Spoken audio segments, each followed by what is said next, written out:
اعوذ باللہ من الشیطان الرجیم بسم اللہ الرحمن الرحیم او تقولوا انما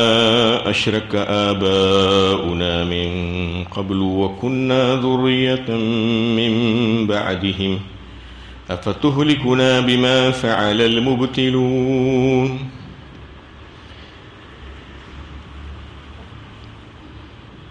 یا یہ نہ کہو کہ شرک تو ہم سے پہلے ہمارے باپ دادا نے کیا تھا اور ہم تو ان کے بعد ان کی نسل سے ہوئے، تو کیا باطل پرستوں کی غلط کاری کی پاداش میں تو ہمیں ہلاک کرے گا؟ سورہ اعراف کی 173 نمبر کی آیت ہے. اس سے گزشتہ دروس سے یہ بات چل رہی تھی کہ وہ مشہور عہد الست، عہد و پیما جو اللہ تعالیٰ نے سارے انسانوں سے ان کی پیدائش سے پہلے عالم ارواح میں کیا تھا، اس کے تعلق سے تفصیل اور اس کا مقصد بیان کیا گیا تھا اس سے گزشتہ آیت میں، کہ یہ اس وجہ سے بھی لیا گیا تاکہ تم قیامت کے دن یہ نہ کہو کہ ہم تو اس بات سے بالکل بے خبر اور غافل تھے، ہمیں کچھ بھی پتہ نہیں تھا توحید کیا ہے، ربوبیت کیا ہے، ہم کو کس نے پیدا کیا، یہ بات سے ہم واقف نہیں تھے. کہیں یہ نہ کہو تم، اس وجہ سے اس عہد کو تمہارے پیدا ہونے سے پہلے ہی لے لیا گیا تھا اور تمہارے دل میں معرفت حق کو بٹھا دیا گیا. یہ بات سمجھا دی گئی ہر انسان کو، ربوبیت کی گواہی اس کے دل میں رکھ دی گئی اور اس کا بیج بو دیا گیا تھا. اور اس آیت میں بتایا جا رہا ہے اور کہیں تم نے یہ نہ کہو کہ شرک تو ہم نے نہیں کیا، یہ تو ہمارے پہلے باپ داداؤں نے کیا تھا، تو کیا ان کے جرم کی سزا ہم کو دی جائے گی؟ اللہ تعالیٰ یہاں پر فرما رہے ہیں ان کے جرم کی سزا تم کو نہیں دی جائے گی، بلکہ یہ سزا تم کو تمہاری غفلت کی سزا ہے. تمہارے سامنے جب یہ ساری بات آ چکی تھی اور تم سب کے دلوں میں یہ بات ڈال دی گئی تھی، عقل و بصیرت کی بیج بو دیا گیا تھا اسی وقت جب تم اس دنیا میں نہیں آئے تھے. اگر تم تھوڑا سا غور و فکر بھی کر لیتے اس میں تو پھر تم کو بات بڑی آسانی کے ساتھ سمجھ میں آ سکتی تھی اور تم کو اس بات کا اعتراف کرنے میں کوئی دقت اور کوئی پریشانی نہیں ہوتی تھی. لیکن تم نے اس میں غور و فکر سے کام نہیں لیا. تم اگر غور و فکر کرتے تم کو یہ بات اچھی طریقے سے سمجھ میں آ سکتی تھی کہ یہ تمہارے ہاتھوں سے تراشیدہ بت اور یہ جانور، یہ حیوان، یہ پتھر، یہ درخت، یہ شجر، یہ انسان، یہ سب کے سب خدا نہیں ہو سکتے، یہ معبود نہیں ہو سکتے، یہ ہمارے حاجت روا اور مشکل کشا نہیں بن سکتے. یہ بات تم سمجھ سکتے تھے جبکہ تم کو اتنی عقل دے کر ہم نے پیدا فرمایا تھا. دنیا کے معاملات میں تو تم اتنے چاق و چومد اور تیز و ترار تھے، دنیا کی ہر چیز تم سمجھ لیتے تھے، دنیا کے سارے علوم تم نے سیکھ لیے تھے، سب کو تم نے پہچان لیا تھا. نہیں پہچانا تو ایک اپنے خالق اور مالک کو نہیں پہچانا، جبکہ اس کے تعلق سے تمہارے دل میں یہ بات ڈال دی گئی تھی، اس کا بیج بو دیا گیا تھا، معرفت حق تمہارے دل میں تھا. اس کے باوجود تم نے اس کا انکار کیا. یہ تمہاری ضد اور ہٹ دھرمی تھی، تم نے اس کو سمجھنے کی کوشش ہی نہیں کی. ورنہ اگر تم سمجھنے کی کوشش کرتے تو پھر یقیناً تم اس کو سمجھ سکتے تھے. ہر انسان کے دل میں تقویٰ بھی ڈال دیا گیا اور فجور بھی ڈال دیا گیا ہے، جیسا کہ سورہ شمس میں فرمایا فَالْهَمَهَا فُجُورَهَا وَتَقْوَاهَا فرمایا اللہ تعالیٰ نے. یعنی دونوں باتیں اس کے دل میں رکھ دی گئی ہے، شروع سے ہی، پیدائش سے پہلے سے ہی اس کے دل میں ڈال کر اس کو پیدا کیا گیا، جس میں فجور بھی ہے اور تقویٰ بھی ہے، نیکی کا مادہ بھی ہے اور گناہ کا مادہ بھی ہے. اور پھر دونوں چیزوں پر عمل کرنے کے لیے آزادی. اس کے بعد پھر دونوں راستے دکھا دیے گئے، رہبری اور رہنمائی فرما دی گئی مکمل طور پر انبیاء کرام کے ذریعے سے اور آسمانی کتابوں کے ذریعے سے بتا دیا گیا کہ کون سا راستہ صحیح ہے اور کون سا راستہ غلط ہے، اور کس راستے پر چل کر تم اپنے رب، اپنے مولا، اپنے خالق کو راضی کر سکتی ہو اور کس راستے پر چلنے کی وجہ سے وہ تم سے ناراض ہو جاتا ہے. یہ ساری باتیں تمہارے لیے جو ہے پیدا کر دی گئی تھی اور تمہارے لیے یہ سارے انتظامات کر دیے گئے تھے، لہٰذا تم اب یہ نہیں کہہ سکتے کہ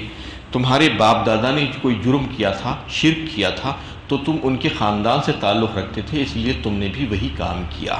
تمہارے باپ دادا بہت سے کام کیے تھے، کیا تم نے وہ سارے کام کیے؟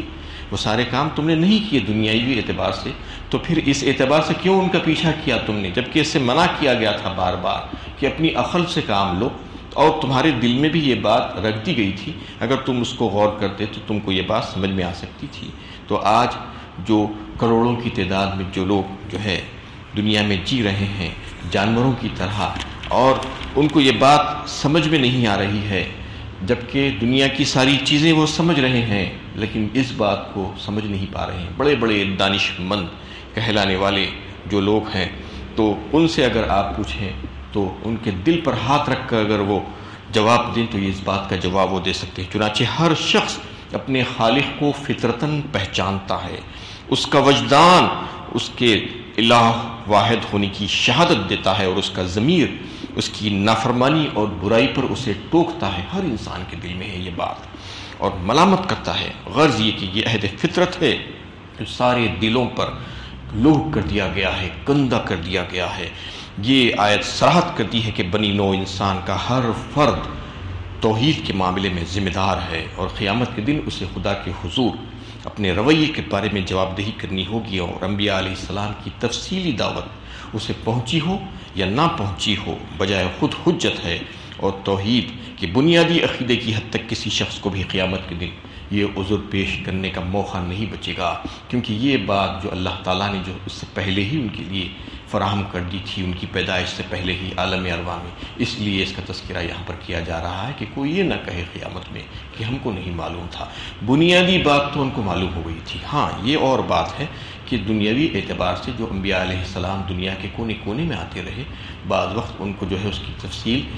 ان کی جو ہے دعوت پہنچی ہو یا نہ پہنچی ہو، یا جیسا کہ جو اسلام کے دائرے میں آ چکے ہیں ان کے اوپر اللہ تعالیٰ نے یہ ذمہ داری ڈالی ہے کہ دعوت کا کام کریں، اپنے غیر مسلم بھائیوں سے جو ابھی تک کفر کے دلدل میں پھنسے ہوئے ہیں ان کو اس سے نکالنے کی کوشش کریں، ان کے سامنے پیغام حق کو پیش کریں، اللہ تعالیٰ کی معرفت ان کے سامنے پیش کریں۔ اگر وہ نہیں کر رہے ہیں تو وہ مجرم ہیں، لیکن وہ جو ہے جو اس کو نہیں مانے ہیں وہ بھی مجرم ہیں۔ وہ یہ نہ سمجھے کہ وہ بری ذمہ ہو جائیں گے اور ان کو جو ہے چھوڑ دیا جائے گا، ان کو نہیں چھوڑا جائے گا، اس میں یہ بات بتا دی گئی ہے۔ یعنی بنیادی عقیدے کی حد تک تو کسی شخص کا جو ہے یہ الزام نہیں لگا سکتا کہ مجھے کچھ بھی نہیں معلوم تھا، یعنی قیامت کے دن یہ عذر اس کا قابل قبول نہیں ہوگا کہ وہ بالکل بے خبر تھا، اس لیے کہ کفر یا الحاد کی راہ اختیار کی تھی، یا وہ شرک اس لیے اس میں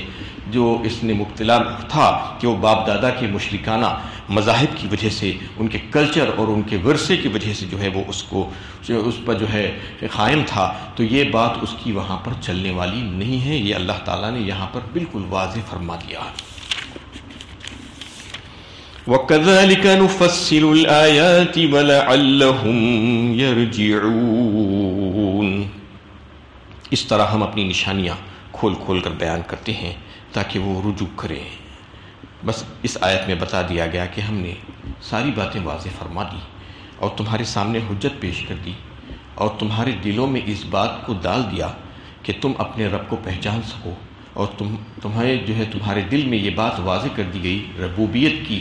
گواہی تمہارا دل دیتا ہے، تمہارا ضمیر دیتا ہے۔ اگر تم تھوڑا سا غور کرو تو یہ بات تمہارے سامنے واضح ہو گئی تاکہ تم رجوع کرو، لیکن اس کے باوجود بھی اگر تم رجوع نہیں کرتے تو یہ تمہاری خود اپنی ذمہ داری ہے۔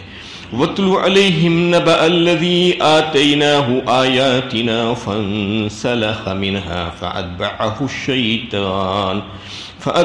الشَّيْطَانُ فَكَانَ مِنَ الْغَاوِينَ، اور ان کو اس شخص کا حال سناؤ جس کو ہم نے اپنی آیات عطا کی تھی لیکن اس نے اس جامع کو اتار دیا، اور پھر شیطان اس کے پیچھے لگ گیا اور وہ گمراہوں میں سے ہو گیا۔ یہاں سے ایک واقعے کی تفصیل بیان کی جا رہی ہے۔ یہ واقعہ کیا تھا کہ قوم بنی اسرائیل کا ایک بہت بڑا عالم اور زاہد بتایا جاتا ہے کہ وہ اس کو زبردست اللہ تعالیٰ کی طرف سے علم و معرفت حاصل تھی، کتاب کا علم اللہ تعالیٰ نے اس کو عطا فرمایا تھا، اس کے وجہ سے اس کا جو ہے درجہ بہت بڑا ہوا تھا، لیکن ایکائک وہ ذلیل و خوار ہو گیا اور گمراہ ہو گیا اور مردود ہو گیا۔ آخر ایسا کیوں ہو گیا؟ یہ جو ہے واقعہ یہاں پر سنایا جا رہا۔ اس سے پہلے سے جو آیتیں جو چل رہی تھی، اس میں اللہ تعالیٰ کی طرف سے جو سارے انسانوں سے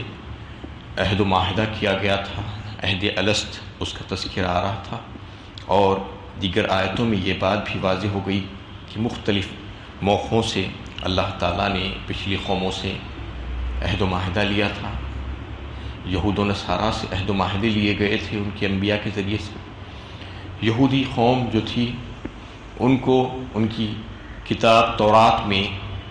آپ صلی اللہ علیہ وسلم کے تعلق سے مختلف پیشین گوئیاں بیان فرما دی گئی تھی، اور وہ اس کو پڑھ پڑھ کر یہ بات اچھی طریقے سے سمجھ گئے تھے کہ خاتم الانبیاء صلی اللہ علیہ وسلم کا نزول ہونے والا ہے اور آپ کی بعثت ہونے والی ہے، اس کے انتظار میں تھے وہ لوگ، اور لوگوں کو بتایا کرتے تھے آپ صلی اللہ علیہ وسلم کی صفات اور شمائل لوگوں کے سامنے بیان کرتے تھے اس یقین کے ساتھ۔ لیکن جب آپ صلی اللہ علیہ وسلم تشریف لائے تو اس وقت جو ہے ان لوگوں نے ایمان نہیں لایا، یعنی کئی ایک وجوہات کی بنا پر، دنیا کی ذلیل اغراض و مقاصد کی وجہ سے یا ضد اور ہر دھرمی کی وجہ سے وہ ایمان نہیں لائے۔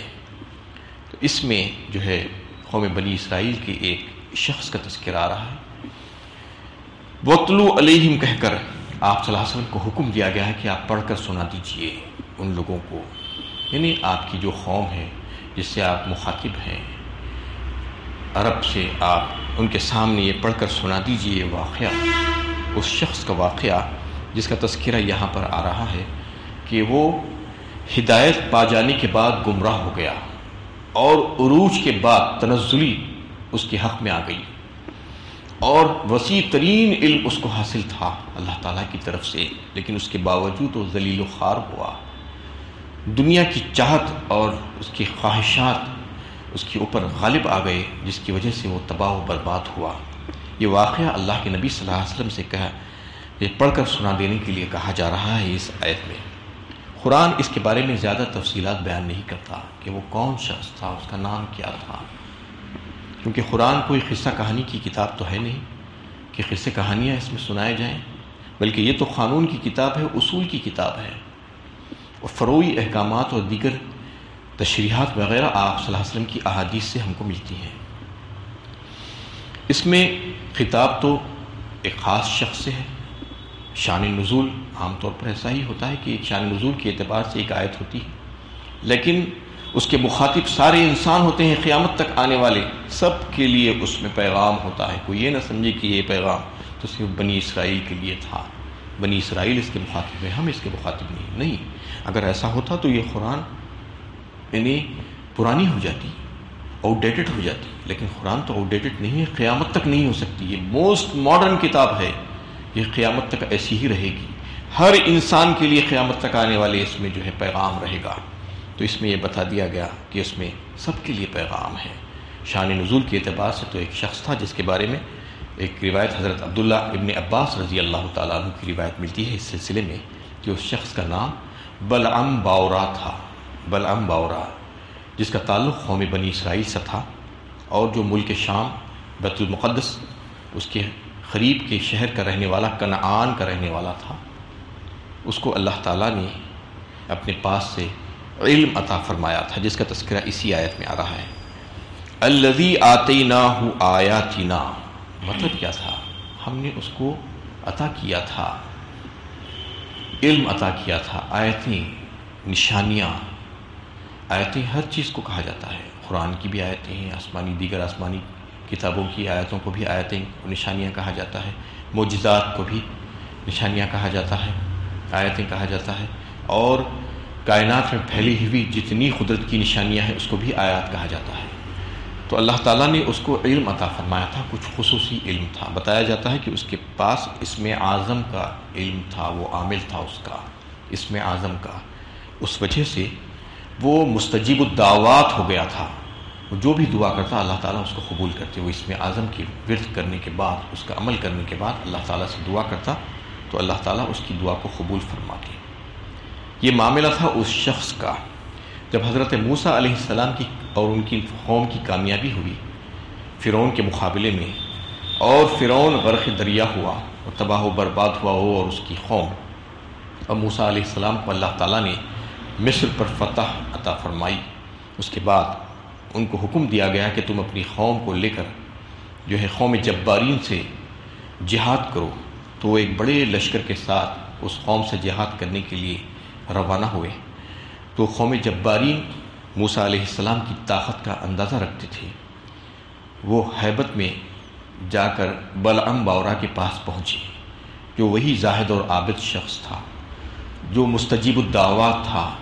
جو دعا کرتا تو اس کی دعا قبول ہو جاتی، رد نہیں کی جاتی تھی۔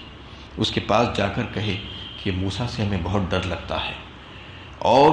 وہ بڑا لشکر لے کر آ رہے ہیں، ہمیں تو ہمارے ملک کی زمین سے ہی نکال دیں گے، وہ یہاں سے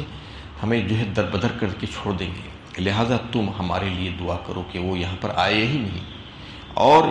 وہیں سے لوٹ جائیں، ہم سے مقابلہ ہی نہ کریں۔ یہ سن کر بلعم باورا نے کہا تم یہ کیا کہتی ہو؟ تم کیا مجھے یہ بددعا کرنے کے لیے کہہ رہے ہو کہ اس شخص کے لیے جو اللہ کا پیغمبر ہے اور کلیم اللہ ہے، اللہ تعالیٰ ان کو اتنا چاہتے ہیں، اللہ تعالیٰ ان سے کلام کرتے ہیں، ان کے لیے میں بددعا کروں؟ یہ ہو ہی نہیں سکتا کہ میں ان کے لیے بددعا کر سکوں، کیونکہ ان کے ساتھ تو اللہ کے فرشتے ہوتے ہیں ان کی مدد کے لیے۔ اصرار کرنے لگے وہ لوگ کہ تم کیسے بھی ان کے لیے دعا کرو، ہمارے لیے دعا کرو، ان کے حق میں بددعا ہو جائے۔ تو اس نے کہا کہ ٹھہرو، میں معلوم کرتا ہوں، پتہ کرتا ہوں کہ میں یہ بات اپنے رب سے کہہ سکتا ہوں یا نہیں کہہ سکتا ہوں۔ تو وہ استخارہ کیا اور اپنا وہ عمل کیا، کر کے معلوم کیا، تو اسے منع کر دیا گیا سختی کے ساتھ، اور کہا گیا کہ تم ہرگز یہ بات نہیں کہنا ورنہ تباہ و برباد ہو جاؤ گے۔ تو اس نے کہا کہ میری دین اور دنیا سب برباد ہو جائے گی اگر میں یہ دعا کروں گا، لہٰذا میں یہ نہیں کر سکتا۔ قوم پھر بھی اصرار کرنے لگی کہ تم ہمارے لیے دعا کر دو، تمہاری دعا تو قبول ہوتی ہے اللہ کے دربار میں، تم مستجیب الدعوات ہو۔ وہ نہیں مان رہا تھا، تو ایک بڑا ہدیہ لا کر اس کو پیش کر دیا گیا، در حقیقت وہ ایک رشوت تھی۔ یا بعض روایتوں میں یہ بات بھی آتی ہے کہ اس کی بیوی کے پاس پہنچ گئے وہ لوگ اور جا کر اس کے سامنے یہ معاملہ رکھ دیا اور اس کو یہ رشوت کی پیشکش کی کہ اتنی بڑی رقم ہم تمہارے شوہر کو دینا چاہ رہے ہیں، اس کو صرف اتنا کرنا ہے کہ دعا کر دینا ہے اور کچھ نہیں۔ تو وہ اس کے بارے میں بیچ میں آ گئی، بعض روایتوں سے یہ بات بھی آتی ہے۔ لہٰذا جب وہ پیسہ لے لیا اور مال و دولت ان سے حاصل کر لیا تو وہ تو اس کے پیچھے ہی پڑ گئے کہ اب تو تمہیں دعا کرنا ہی پڑے گا۔ آخر کار اس نے ہاتھ اٹھا دی اور دعا کر دی ہے۔ بس دعا کرنا شروع کرنا تھا کہ اللہ تعالیٰ کی طرف سے جو حالات پیش آئے کہ وہ قوم تو تباہ و برباد ہو ہی گئی جبارین کی،